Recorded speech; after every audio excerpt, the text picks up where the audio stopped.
So we're in the middle of She's So Unusual, and I just felt like I wasn't getting Cyndi's complete buy-in to Girls Just Want to Have Fun. Girls Just Want to Have Fun came from this band, Robert Hazard and the Heroes. I could tell that she was kind of cooling on it. I figured I have a genius idea. They're so popular in Philly that I'm going to take Cyndi down to see Robert Hazard and the Heroes at their home club, and it's packed, standing room only. They're singing every word with Robert, and I'm thinking to myself, wow, perfect. They finally get to it, and it sounds incredible to me. You know, I'm singing along, they're singing along, everyone's singing along. In the middle of that, Cyndi pulls my ear down and screams into my ear because it's so loud in there, "I'll never do that fucking song." Welcome to Gear Club! Hey everyone. In this episode, John and Stewart sit down for a chat with friend and mentor Rick Chertoff. Rick is a producer and songwriter whose career started in A&R for Clive Davis's newly minted Arista records in 1974.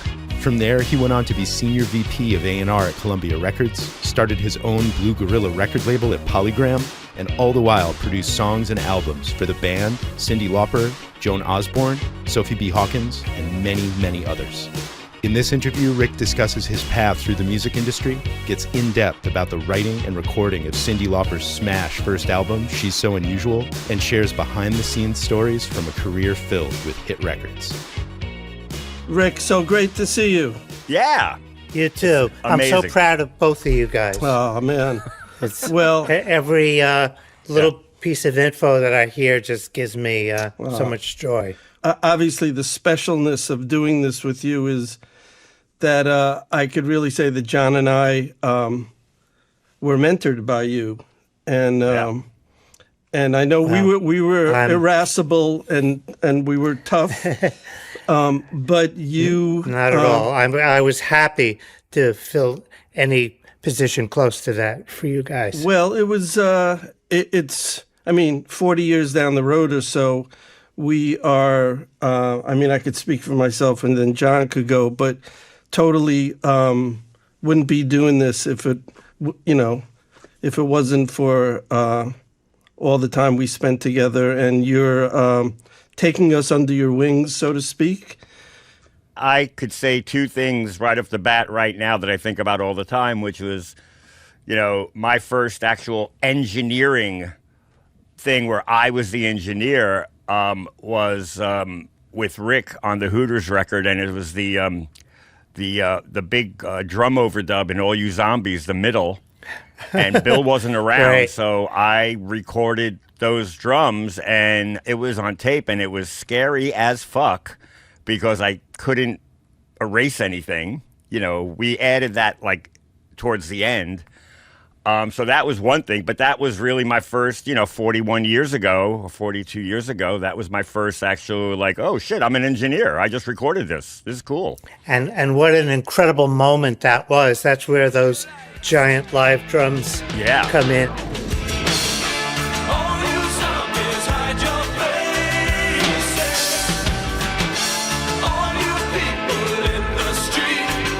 Yeah, love that. But the other one, Rick, and I don't know if you remember this, but in the early 90s when you guys, when Dinosaur Jr. was making the circuit to sign with a major, and you guys had me come up to the office to meet them before they had the big meeting. But honestly, even though Columbia didn't sign them, I met with the band, and through that, it led to my whole 90s grunge. I'm still working with Dinosaur Jr. Remember that. That was fantastic. But that was crazy. Yeah. They hired me for Dino. I've done every record since. And one of the guys in the band then who left was a producer, Don Fleming, who ended up doing Screaming Trees, and I did a bunch of records with him. But that set me, that was if I wasn't there, things would have been very different.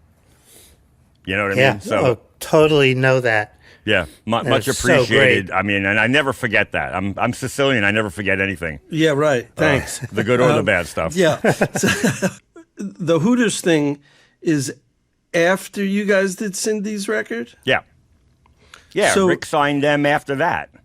Right, Rick? You signed them for Nervous Night, correct? Yeah, correct. I'd love to get into the whole Cyndi thing. She's going to be in the Rock and Roll Hall of Fame. From back when you first had your first inkling of working with her or of who she was, and to now being inducted to the Rock and Roll Hall of Fame, obviously she's had a long career, but that was the pivotal record that launched her. How did that announcement affect you? Yeah, I loved it. Yeah. No, I thought that was great. And, it kind of reminds me of a story that I wanted to make sure that I told you guys of Cyndi and I in Philly. So we're in the middle of She's So Unusual, in the middle of the album, probably 3-4 months into it. And I just felt like I wasn't getting Cindy's complete buy-in to Girls Just Want to Have Fun. And Girls Just Want to Have Fun came from this band, Robert Hazard and the Heroes, who were from Philly. And they wanted to be signed, but I didn't sign them, but I put that song away in my drawer. I could tell that she was kind of cooling on it. I figured I have a genius idea. They're so popular in Philly that I'm going to take Cyndi down to see Robert Hazard and the Heroes at their home club on South Street. And she agrees. I think we went to say hi first, and they said, "Oh, we don't do that song anymore." At which point, I kind of begged, and they said, "Oh, all right, well, yeah, we'll do it tonight." So the scene there, this is at Dobbs, is my memory, and it's a packed, standing room only. They're singing every word with Robert. Come home with the morning light. My mother said, my boy, you better start living right. Tell me, mother dear, you're still number one. Girls just wanna have fun. These girls just wanna have fun. And I'm thinking to myself, wow, perfect. This is an adoring crowd. This is, amazing.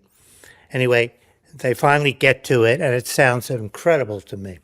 I'm singing along, they're singing along, everyone's singing along. In the middle of that, Cyndi pulls my ear down and screams into my ear because it's so loud in there, "I'll never do that fucking song." Oh, fuck. Yeah. Wow. Yeah. What do you we do? had a debate. Well, we had a debate the whole ride home and for weeks after that. My God. Somehow she came around to understanding or realizing herself that when she sings it, it means a completely different thing than when he Right. sings. The phone rings in the middle of the night. My father yells, "What you gonna do with your life? Oh, Daddy, do you know you're still number one? But girls, they wanna have fun. Oh, girls just wanna have. That's all they really want." But also, weren't the lyrics changed a little bit? Yeah, not totally, but enough that she bought into it. Yeah. Right. And who did that, though? Did you do that with her? She or- might have suggested it. No, she might have suggested, how about if I sing this? But it's a great lyric, and it Yeah. pretty much is as it was after that. Yeah. So you were already in the process of making the record? Yeah. Oh, yeah. We were deep in. And do you know how I met her? No. So I did, 6 years at Arista was kind of my boot camp. Mm-hmm.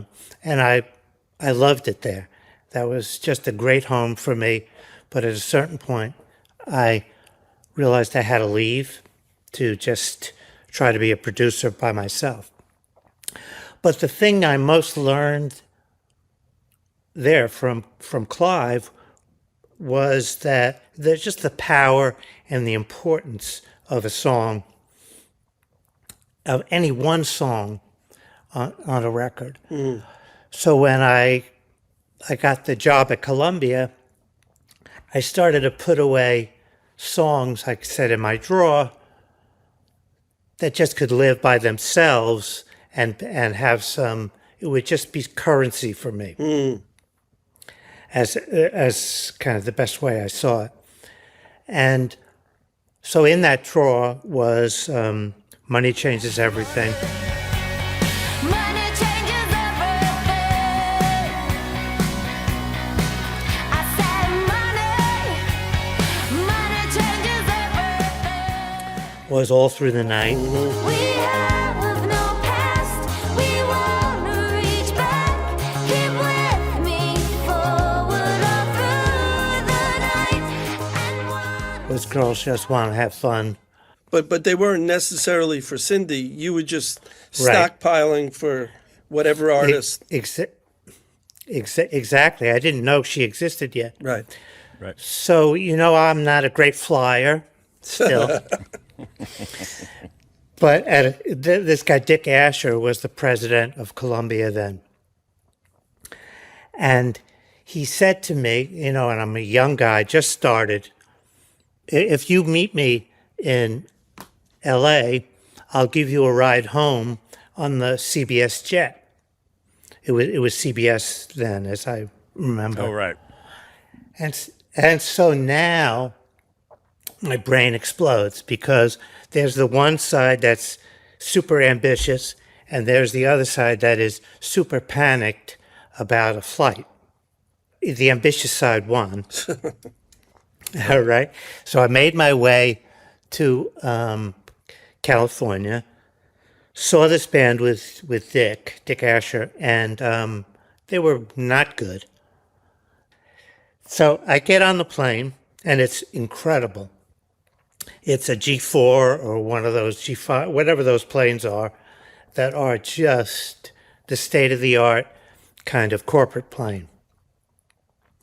And in the seat next to me is Lenny Pizzi. Amazing.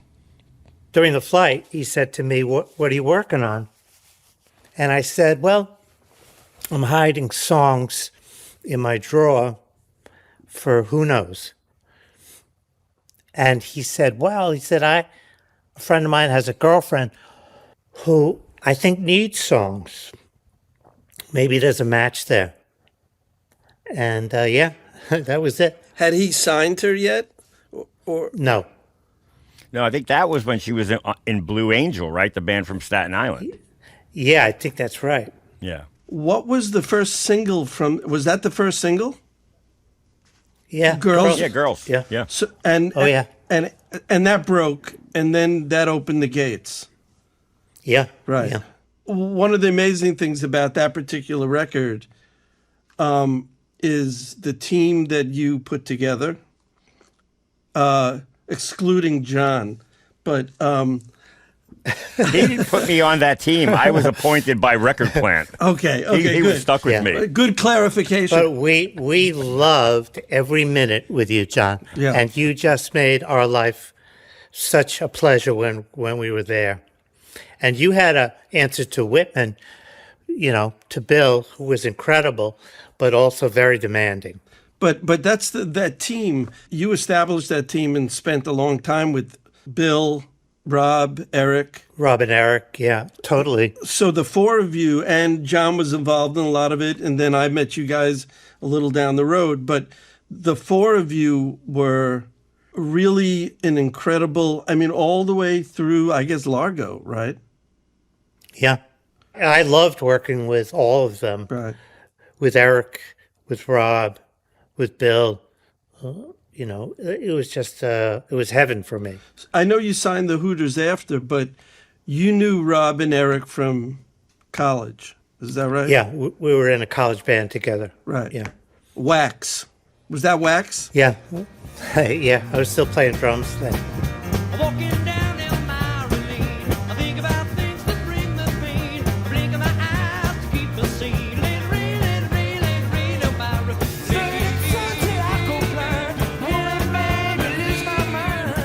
And how did it occur to you? Were you just like, I could hire some New York studio cats, or I can get these guys, or?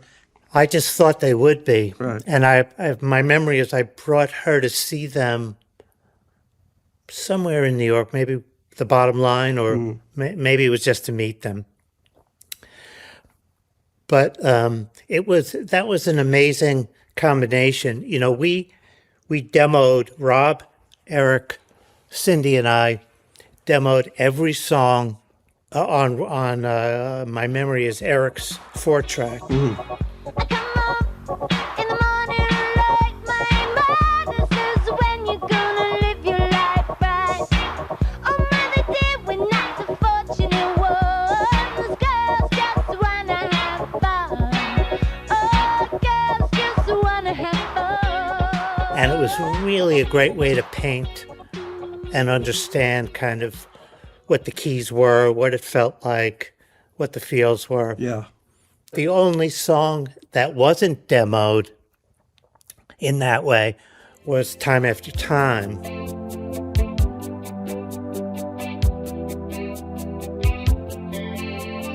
Lying in my bed, I hear the clock tick and think of you.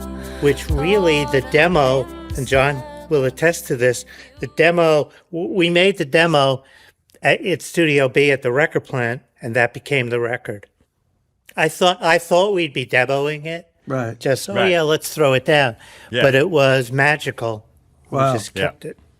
Everything about that song from the inception was magical. And Yeah. how so, John? Well, just how they figured it out, her and Rob. They were tooling around in the studio while everybody else was out for dinner, and I was breaking down the previous recording session. And, you know, I could hear them working on it, and then to Yeah. see it turn into an iconic song was amazing. And Yeah. I hear it Yeah. today so many places, in restaurants and stuff like that, and it's just Totally. so magical. Yeah. It's still magical. So this song got written after you had already tracked the record? Yeah, what happened was I just felt like we needed another song.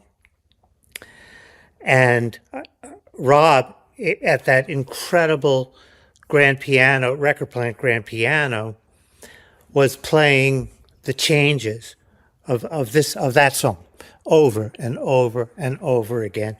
And I never got tired of it. It blew my mind. And I felt it. Just the chord, there was no melody, you know, it was just chordal melodies, but it rocked me. And so I just said to him and Cyndi, I think you guys should complete this if you can. And they did. It occurs to me that there's a lyric in there that you suggested, Rick. Is that? I didn't suggest it. You said it. I said it just because my cheap watch that I got on off the street, one of those vendors, was losing steam. It was the second hand was unwinding. So I said that out loud, and Cyndi stole it. Then you say, go slow, I fall behind.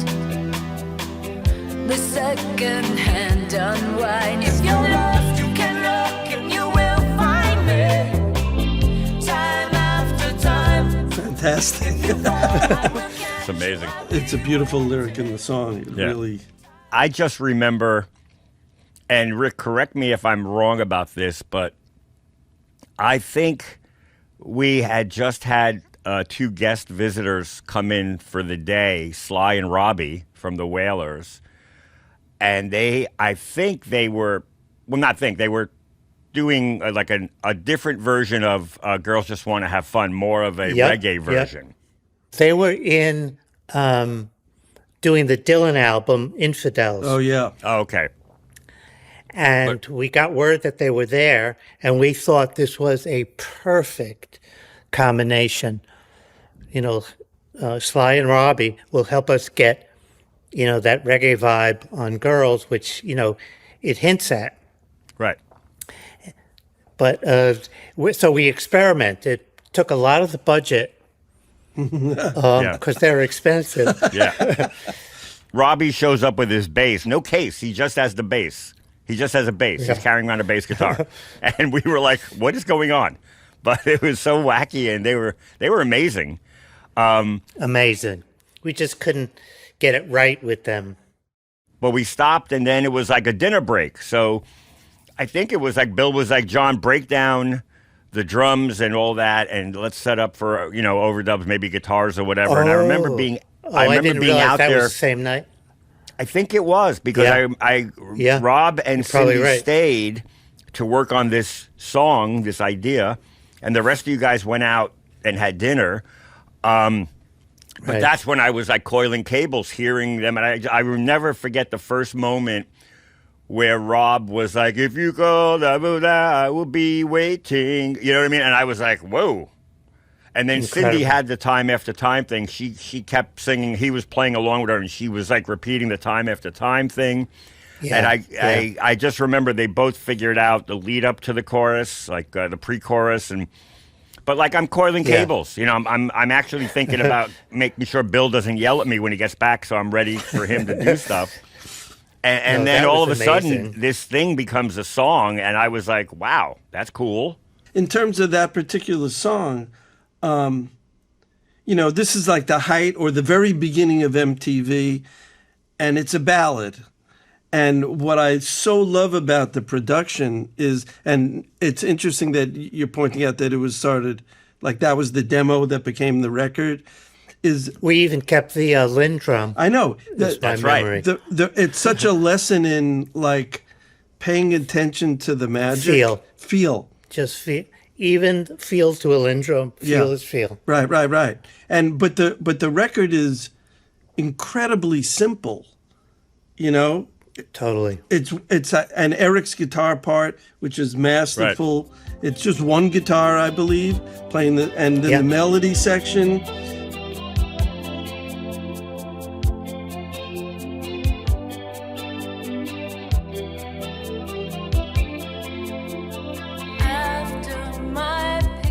It's a LinnDrum. Is it a synth bass that Rob played?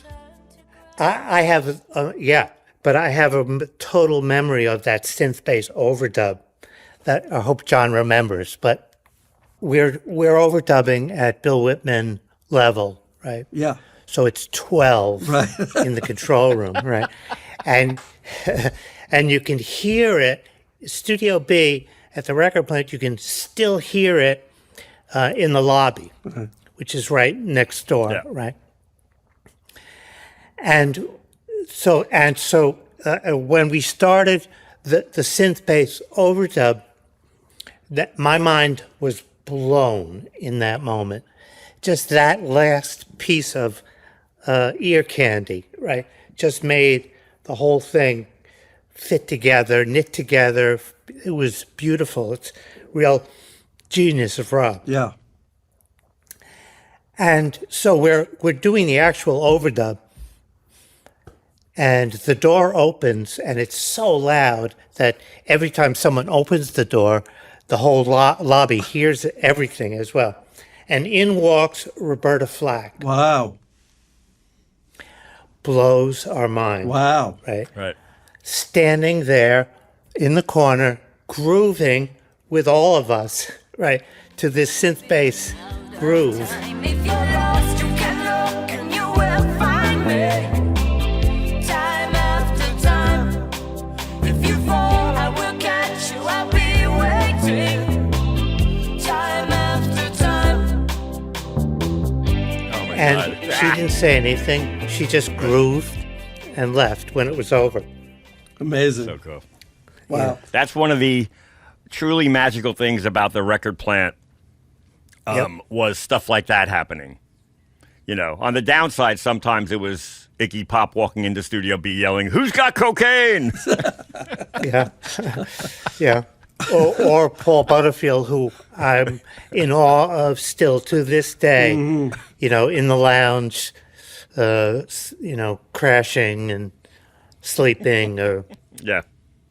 I'm trying to think, what was the basic pad synth? Was that the Moog? The Juno. I think that was the Juno. Oh, and Juno, with, okay. with an alteration, with something helping it, that might have been Right. one of those analog synths. Back again, Rick, to your production on it. It's like there's no acoustic guitar strumming. There's no let's add a piano. It's no big group vocals. It's everything has such a purpose. It was like almost like if it didn't have the Thanks. most important purpose, you didn't use it. And were you tempted to put more on it, or do you just went, I got it? I don't think on that one, that just was magic, and it felt like it. And we were pretty sure with and confident with one guitar, one keyboard, Right. right. left, right, kind of. Right. Let's just make that work. That whole record was kind of like that, Yeah. and so that fit. But there wasn't a time when you went, oh, this LinnDrum is just for reference. Let's bring in a drummer. Yes, the whole time. Right. But we couldn't beat it. Right. Right. Right. It sounded I think so good. I think Anton he overdubbed a stick or something. Is that right, John? Yeah, maybe in the verses. Right. Yeah. If you're lost, you can look and you will find me. Time after time. If you fall, I will catch you. I will be waiting. Also, it's built on the chemistry of Rob and Eric knowing each other.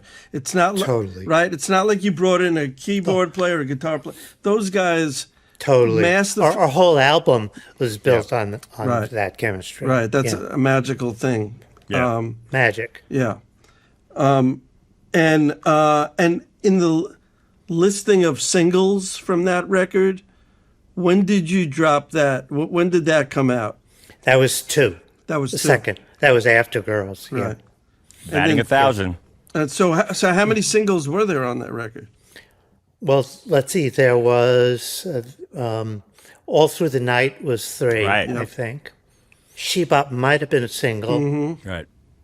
Speaking of She-Bop, I remember being in the control room, like whatever I was doing as an assistant, but I remember you turned around to her and suggested she do She-Bop, You Bop, We Bop, as opposed to just She-Bop. She had the title, Right. and she said, but I don't know how to make a chorus out of it. Right. And so I said, well, why don't you conjugate it? And Right. she said, what? Conjugate what? As only can she, Right. very sweetly. And in the end, she did. She bop, he bop, we bop. I bop, you bop, they bop. Be bop, be bop, you bop. On that record too, we got to really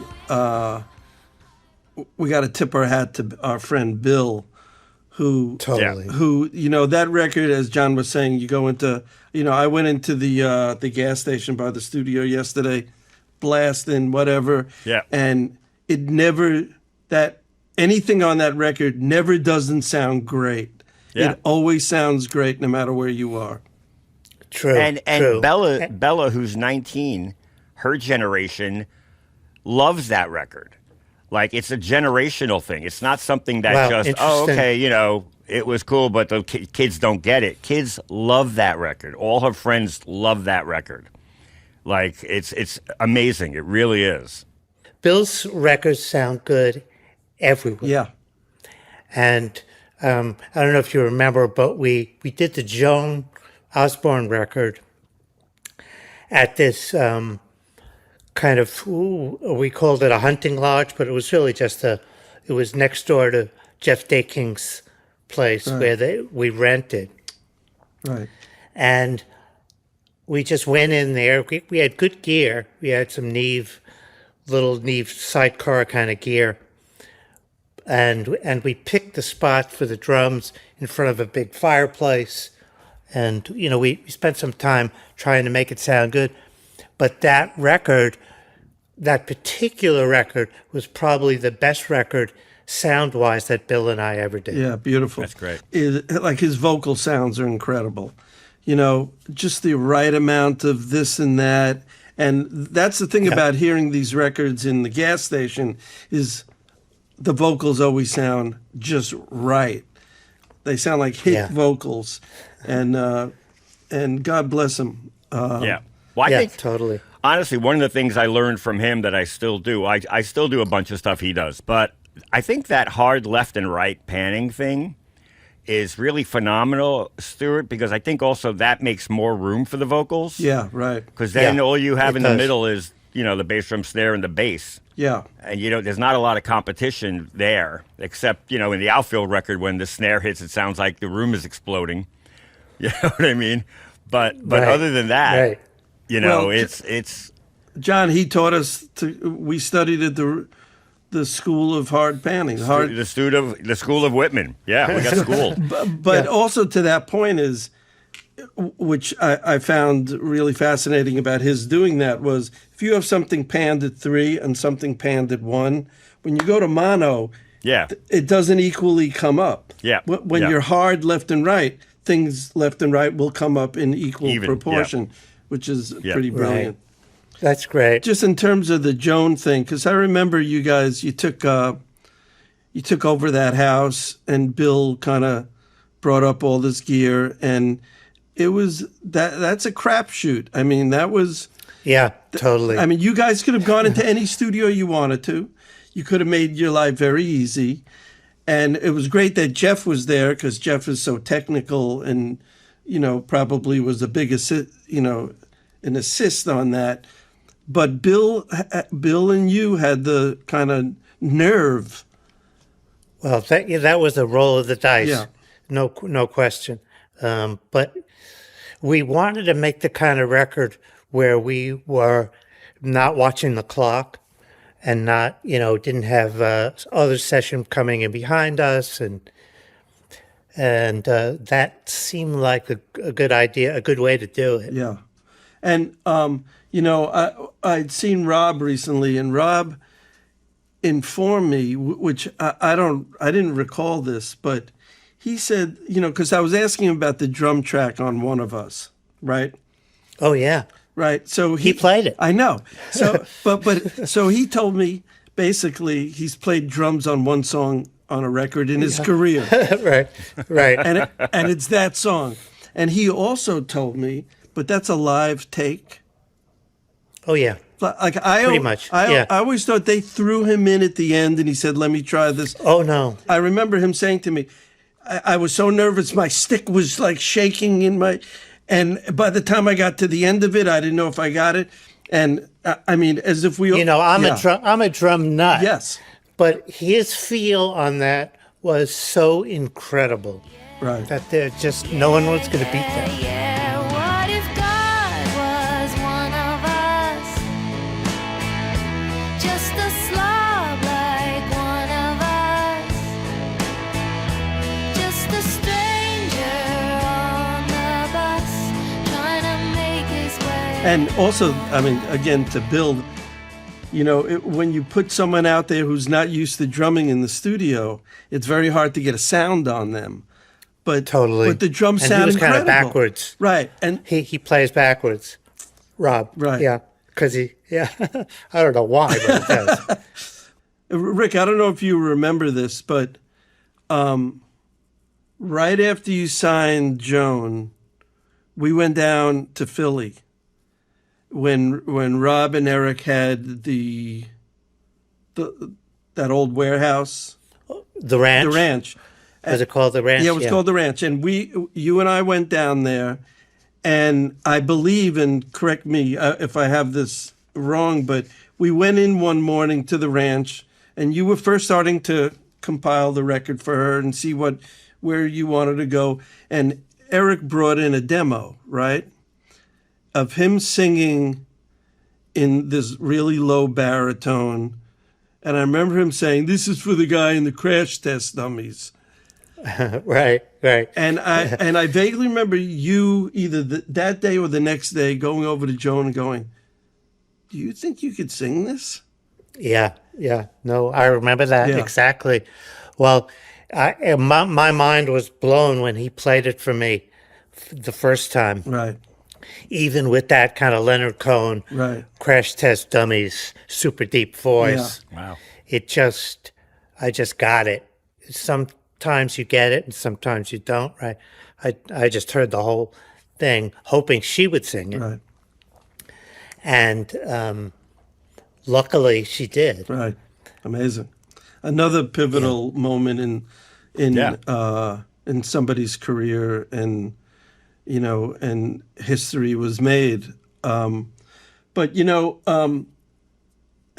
there's so much to talk about because Rick, John, we've all spent so much time together over the decades. But Rick, there was, before John and I met you, you were an A&R guy at Arista, right? Right. And I remember, like, years later, I remember just saying to you, "Oh, my favorite comedy record I ever heard was Robert Klein's Child of the 50s." And Rick goes, "Yeah, I produced that." Or I played drums on it. And so how did... I co-produced the music Right. on that. Right. Not the whole, not the record. But still, it was, I read the song, Child of the 50s was to me, a monumental way to close the record. Yeah. I love that record. His comedy was great on that record. And so so that's early on in your career, right? Yeah. Did I ever tell you how I got the Clive job? No. Is that worth Yeah. one more explanation Absolutely. of that? Right? Absolutely.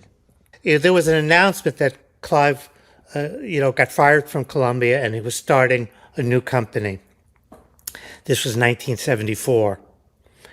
And I was 24. I had a friend who was a lawyer, sort of a music biz lawyer at the time, who had college interned for Clive at Columbia. And I said to him, why don't you write this guy a letter and tell him that if he's looking for A&R people, that you might have you have a suggestion. And he said, okay. I never thought in a million years that he or I would even hear back, right? And sure enough, Clive, who leaves no stone unturned, that's part of his Harvard brilliance, right? His secretary called and said, Mr. Davis will see you on such and such a date. And it was like 2 weeks away. And I said, fantastic, right? I'm going to use this time to make every note about why he should hire me. What I think about artists, what I think about records, what I think about just songs, I didn't want to forget what I think about production, what I think, it was a long list, right? He kept me waiting in that freezing outside lobby. It's like 45 degrees at Arista, right? I went in there shivering, right? I sat down. He had a bunch of people in there with him. They all left. And at a certain point, he said, after some small talk, he said something about about the A&R job and this, that.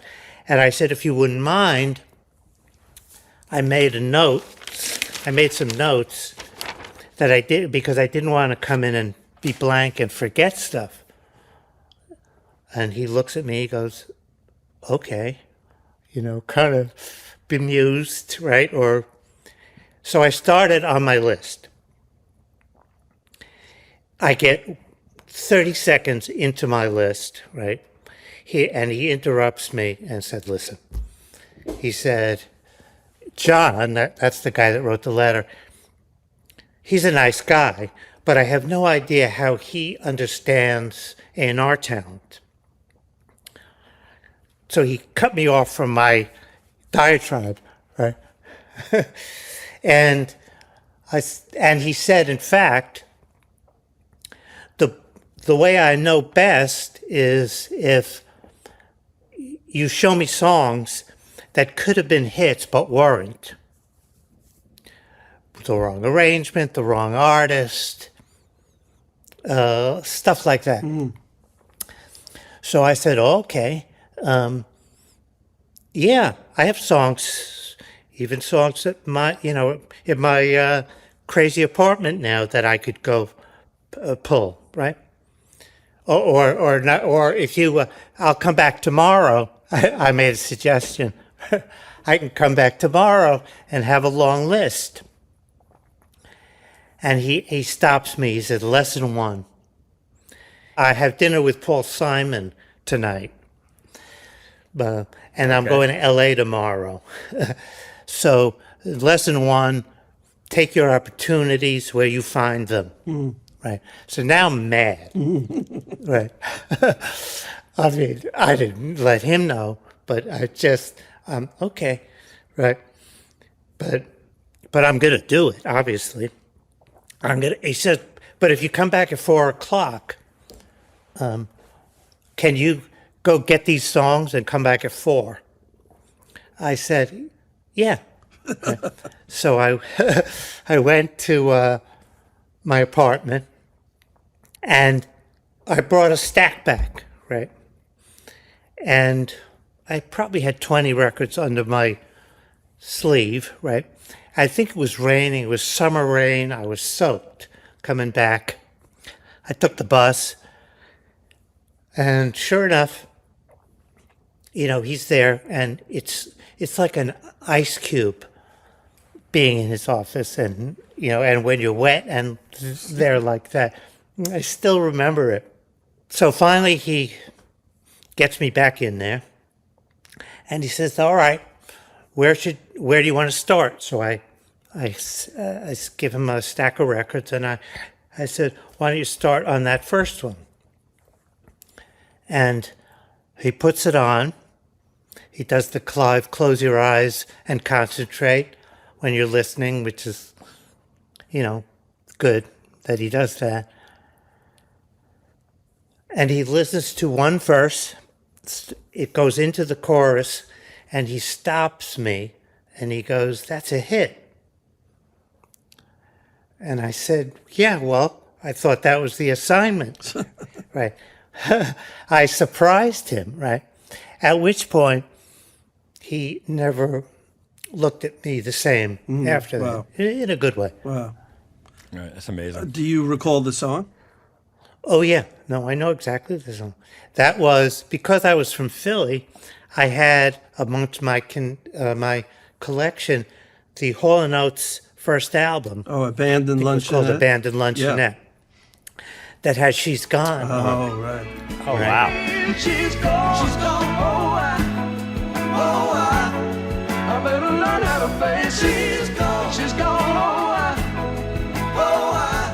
I pay the devil to replace And what happened in sequence from there was we did it with Lou Rawls. Oh, wow. I said she's gone. She's gone. I better learn how to face it. She's gone. She's gone. I pay the devil to replace Who did a terrible job. I love him, but that was just the wrong pairing. Right. Right. And the band Tavares, Oh, yeah. I think on ABC Dunhill, heard the Lou Rawls version, covered it, and had a #1 R&B record. She's gone. I better learn how to face it. She's gone. Atlantic, I think, who had Hall & Oates there, saw the #1 R&B record and put out Hall & Oates version and had a big record with that. Amazing. Amazing. Nice. And so you stayed as you were in A&R at Arista And those were the beginning years of Arista. That's right. That's when it started. Yeah, totally. Yeah. And I brought Mandy to him, wow. and that started the company with Manilow's cover of that. And was that something you looked for Barry Manilow, or you just had the song? No, I was just looking for songs, and that was called Brandy at the time. Wow. And because there was Brandy, You're a Fine Girl, Right. Yeah. I said to Clive, I think we should probably change the title. And I said, how about Sandy? Which he didn't like. Right. So he said, how about Mandy? There you go. Well, you came and you gave without taking, but I sent you away, oh man. It could have been worse. Could have been Andy. So you spent many years there under his tutelage, and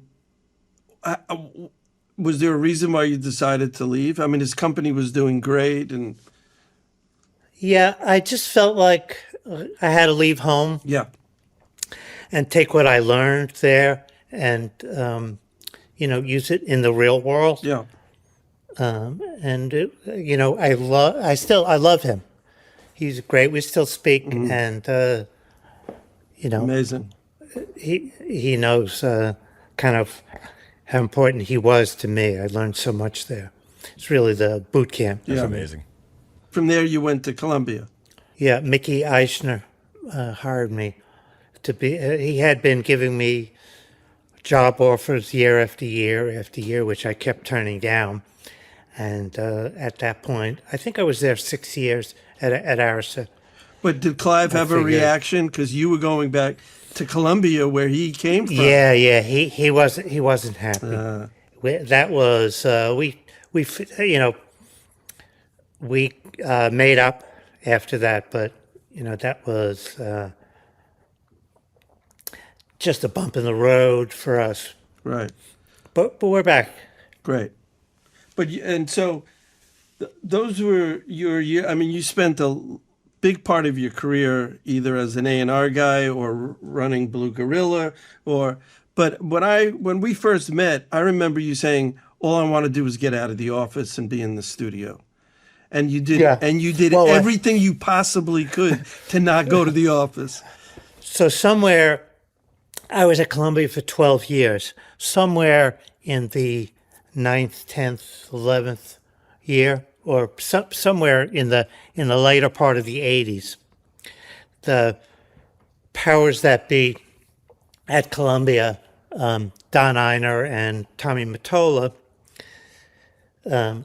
asked me to run the A&R department, which I really didn't want to do. Mm-hmm. And once you tell those guys no in that moment, I mean, I didn't really say no, but I kind of just told them all the reasons it wouldn't work. And they knew that I was like the right choice because of that. Mm-hmm. So they really made a beautiful deal for me there. And what I did was we kind of redid the A&R departments. I went out looking for what I called young John Hammonds and stuff like that. And it was a pretty good 3-4 year, I forget how long, run for me there. And what happened was at a certain point, music from Big Pink was like a seminal record for me. Mm-hmm. Yeah. It blew my mind. Mm-hmm. And I just couldn't understand. It sounded to me like someone dug up this band, Yeah. 5 people that were unearthed and were playing some, honky-tonk, timeless spot that could be, 40 years old, 50 years old. And it was so modern at the same time. It just got hold of me, right? Anyway, so at Columbia, besides Sophie, who I signed with Ralph Schuckett, Yep. who we really miss. Love Ralph. He was amazing. So great. He brought Sophie to me, and I signed her during that period of stay out of the studio for a minute, You came. because that was the bargain. They said, well, give us a year out of the studio while you can set up this new A&R department for us, which I did. It was probably a year and a half, but I signed the band, the 3 band members in that moment too. Just Levon, Garth, and Danko, because Levon was feuding with Robbie, so that was impossible to do that. But my problem at that point is I knew, well, where were the songs going to come from if Robbie, whose playing I loved and whose writing I loved, if he's not going to be involved, then what? And it occurred to me, what if I went out and found songs from people that were influenced by the band or people that loved the band, and we started, and that would be the way to do it, right? And they agreed to this, and so I started looking, right? Now, the first song that I put away was Atlantic City, which was the Springsteen song Atlantic City, which was on Nebraska, I think. Yeah. Great song. Just, I felt like Levon singing, well, they blew up the Chicken Man last night. Yeah, they blew up his house too. Just, I love that idea, even before I heard him sing it. Well, they blew up the Chicken Man in Philly last night, and they blew up his house too. Down on the boardwalk, they're ready for a fight. Gonna see what them racket boys can do. Ralph Schuckett and I Now they actually slow co-produced bustin' from outer state. that record that's out now. I guess they that was on Jericho. yeah, which they try to re-record it. I heard since then. Luckily, Aaron Hurwitz, do you know him? Yeah. He's a really good guy, nice guy, and he was helping them. He said to, I guess, the powers that be at Atlantic, because it moved from Columbia to Atlantic. Oh, that was Columbia let them buy Atlantic City, because Aaron Hurwitz said, listen, we can't beat that version. Very smart of him to just see that. And good for the band that, that version is the version that survived. It's an amazing version. And you also, just speaking of the band, you brought in Jules. You knew that you had to put someone in that Robbie place. Yeah. And I guess I loved his writing. Yes. Yeah. His He writing was a is great writer. amazing. Jules Shear, who we're talking about. I don't remember exactly the sequence of events there, but yeah. And I liked a lot of the stuff that they did with him. Yeah. I think some of that might have seen the light, too. I think it did. That was sort of towards the end of your Columbia tenure. Right. So what happened is, at a certain point, that I said to them, I probably signed a contract that said I'll stay out for a year and help you put the A&R department together. And I actually probably was a year and a half. But what I went back in for was to do Sophie with Ralph Schuckett. At New Breed. You came over to New Breed. Oh, wow. Yeah. Is that where they did the Sophie Hawkins Well, record? no, he spent a long time shedding that record there. Just, doing some demos for, exactly. We ended up recording at Louise Messina's place. Oh, right. right. Yeah. What's that called again? Messina. Messina Sound, I guess, right? Oh, yeah, there you go. And then, because once the record plant closed, that's where I did a lot of mixing for a long time. Like in the early 90s, I mixed a lot of stuff there. Yeah. Yeah, I loved her. She was Yeah. really Yeah. a good friend to us. But like you were in that weird position of you were really leaned on to be an A&R guy. But you Well, just to run the department, yeah, which is it's hard to do both. right? Yeah. And, they had kind of an executive guy in place for me, but that didn't really work. Right. But I think what you're referring to, too, is I said a year, but I did a year and a half. I went in with Ralph Schuckett to produce Sophie, and it was this is after a year and a half of no studio. Mm-hmm. It was such a mind-blowing, beautiful experience that I just felt, oh, wow, yeah, I'm back to where I should be. And really, that's what happened. Who played on the Sophie record? Omar Hakim played on it. Mark played. Mark Egan played bass. Sammy, we did a lot of the programming with Sammy. Oh, Sammy Marandino? Yeah. Incredible stuff. wow. Yeah, programming. Yeah. Great. Incredible. And Ralph played. That's right. That's That's amazing. So after Sophie, which Damn was another smash. Damn, wish I was your lover.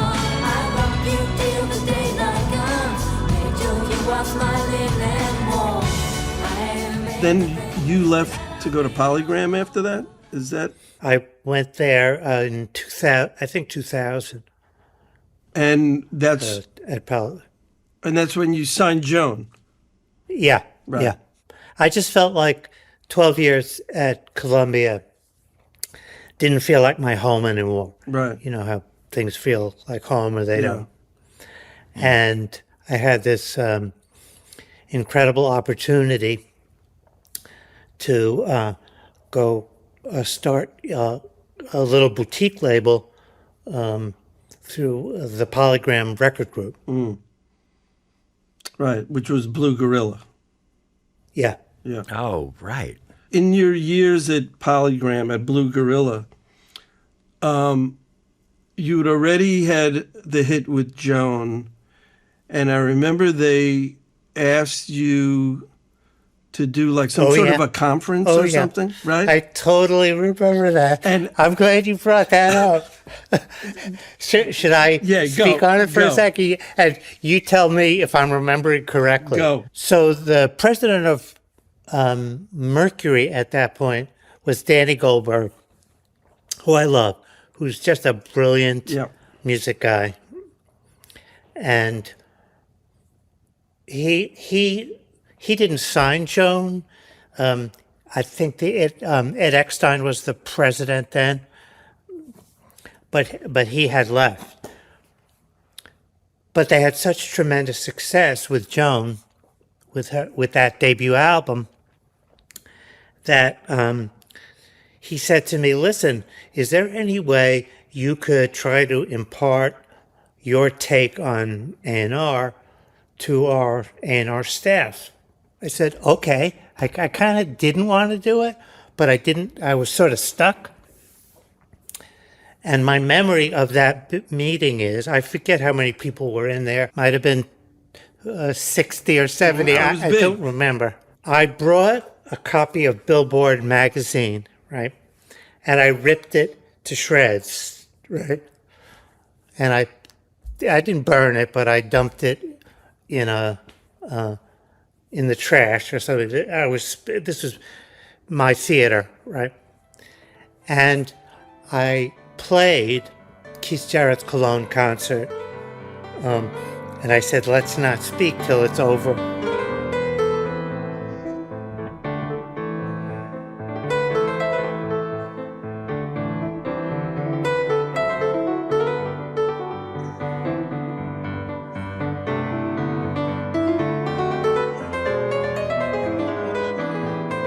I was just trying to awaken in them, some sort of musical childlike vibe that probably was there for a lot of them. here's a few things I remember. One is, it was at the Riga Royal Hotel. It was some conference hall or whatever. And I remember going up there and you said to me, you gotta get that Keith Jarrett thing sounding great in the room. Brought in a PA. I went up like the day before and I'm going, oh, well, this is no brainer. It's a fucking great record. But how weird is this that, and especially the era that we're in contemporary music, Keith Jarrett had no place in that world. So, and Right. I don't even know if you said anything. You just walked in, you played the record, and the record is so meditative. And you might have said you can close your eyes, do whatever. It was like a yoga Yeah. thing. And Yeah. and the record plays. I probably closed my eyes. Yes. And then so we play a part of the record, and then the next thing is Rick just walks up to the front of the room, takes a billboard, goes like this, Or I did that after. and you start shredding the billboard, right? And you put it down, and that was like there was no speech, that was the importance of playing all these A&R guys, right? So what I remember was a couple of them got up and went, "What the fuck?" and one of them, and because Danny wasn't there, one of them said to you, "Hey man, so this Joan record, you got all this money for promotion. I just made 6 records and I didn't get anywhere near that." So, and you said to him, "Well, isn't that obvious? I made 1 record. That's all I wanted my focus to be. You made 6 records, and how's anyone going to focus on that and spend your time?" And you really said to him, "Slow down. Make 1 record." And then he was like, "No, man, you got the money for promotion." And they got on the phone and they called Danny, and he came over. Oh, At wow. the He was end of still the- there? No, he was at on whatever. Oh, someone else called Dad. Someone called Danny and said, "Oh, you better get over here." And all of a sudden he comes in the room, and it was like the weirdest, most beautiful concept of, your lesson to these guys was listen to the music, focus, but you did it in a way where you didn't lecture them. You showed it to them. And it was, to me, that was a form. I tried to. That was Yeah. like, you tried. I forgot that. I'm so glad you remember that. It was to me, and I'm sitting there going, "Wow, what the fuck is he doing?" It was like 100% spiritual. That's what that is for me. Right. Yeah. That's right. Yeah. The unconscious of why we were all sitting there in the first place came from the beauty of listening to music and not chasing hits. And you might have even said the second you start chasing that, then you're second in line to the thing that already happened. But it was minimal amount of words spoken, but mind blowing. That was my plan, but who knows? But one of the amazing things you did at Polygram, which has lasted, still has a life, is you made a record called Largo. I was going to ask about that too. Yeah. And speaking of, Bill and Rob and Eric, they were, so where did that come from? Well, tell us about what that was. Largo was one of my most amazing record-making experiences with Eric Bazillion, with Rob Hyman, with Bill Wittman. It just was that magical kind of chemistry was ignited again for me. David Foreman. And David Foreman, Right. leading the vocal charge on Right. that. Yeah. Yeah, and we, David, Rob, and I, and Eric did a lot of writing on that one. David, since you reminded me that, I just wanted to say one thing about David and I on that record. Our minds were blown one day when we realized that our whole Largo record was kind of summed up in this Alice in Wonderland way by the first verse that goes, "In the bosom of Europa, little Liza was caressed by the music of the angels playing underneath her dress." when she saw the great Caruso, that's when she fell in love.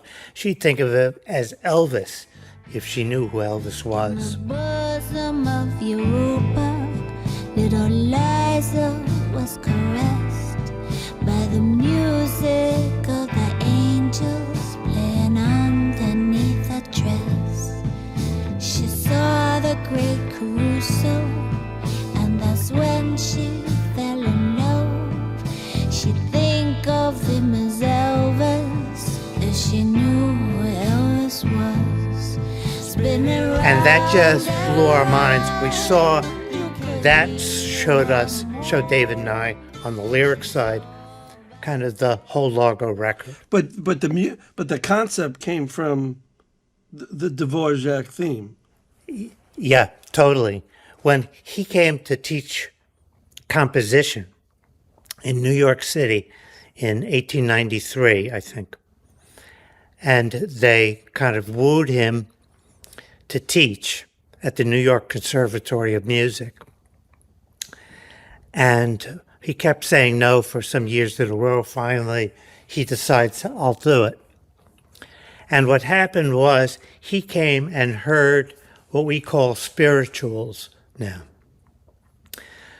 Go Down Moses, Steal Away, Swing Low, Sweet Chariot. And that blew his mind, this European maestro genius. And he was able to see the future of American music in that moment. Mm. And he was right. But he wrote this theme, which did it come from Going On? Did that exist before? Well, no, that was someone putting lyrics to that his melody. theme. Totally. But it's so American, we think, right? Yeah. And it's so spiritual as well. Yeah. That's just and that's why Rob, David, and I just were haunted by this Largo melody and decided, to make a whole record around it. Yeah, that's amazing. And so, I mean, you had Taj Mahal, you had Levon, you had Garth, The Chieftains. Cyndi, Joan. Yeah. And then I think David might have sung a thing or two. Oh, David sang amazing vocals on that record. Yeah. He was the secret weapon. Yeah, right, beautiful.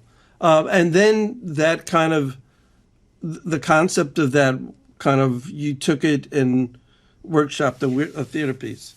Yeah, so that's still alive, but not in the same form as it was, a theater piece. But we may have some surprises there. Great. Soon.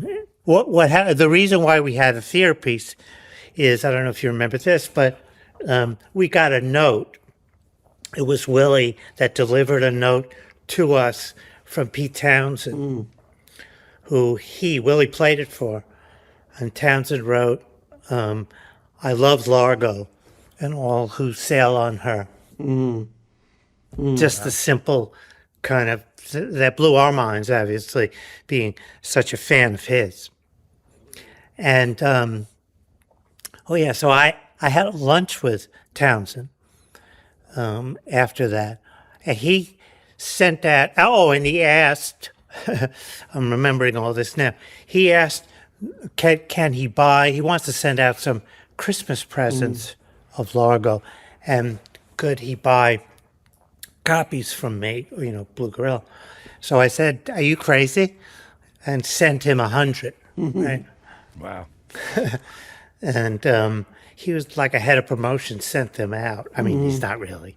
But through that also, didn't Roger Daltrey start covering some tunes from that? Yeah, totally. Right. Totally. And did I say at that lunch, Townshend said, well, had you ever thought about a theater piece? Wow. That's where the theater kind of started. Right. So, wow, this has been kind of a walk down memory lane. Here's to more in the future. Yeah. God bless sure. you. Right? Definitely. I mean, Yeah. No, definitely. Yeah. I can do it. and also, not just Gear Club, but more in the studio, more making records, Yeah, more creative definitely. creative time together. I love Okay. you guys. All right. and Love you I too, love buddy. you. Rick, thank you so much for everything. Beautiful. That was No, thank you guys for everything. Just like Love you guys. 45 Yeah. years of just wonderfulness it's magic. Wow. So It's all reciprocated from Well, me. John and I would not be here if it, exactly. for your guidance and love and I feel the same way. Yeah. Stone that I can hold, stone that I can throw. Someone give me a stone, someone give me a stone. Never had to fight such a real big man. Just give me a stone and I'll... For links, playlists, and extras for this and all our episodes, go to gearclubpodcast.com and be sure to sign up for our mailing list for the latest news and interviews. Follow us on social media at Gear Club Podcast and head over to our YouTube channel at Gear Club Podcast for video versions of all our episodes and more. Thanks for listening. Gear Club is produced by James Frazee and the inexplicably enigmatic Jacques Friest. Our video wizard is Emily Sassmore. Matt Ely is our production and marketing czar. Luna Navarro is our social media maven. Gear Club is hosted by Stuart Lerman and John Aniello, and sometimes James. Big thanks to this episode's guests, our musical director Mel F. Lewis, our legal counsel, the firm of Dewey, Cheatham & Howe, our house band, the Silver Merkins, and our sponsor, Eventide. What, are you guys doing a podcast? Come on.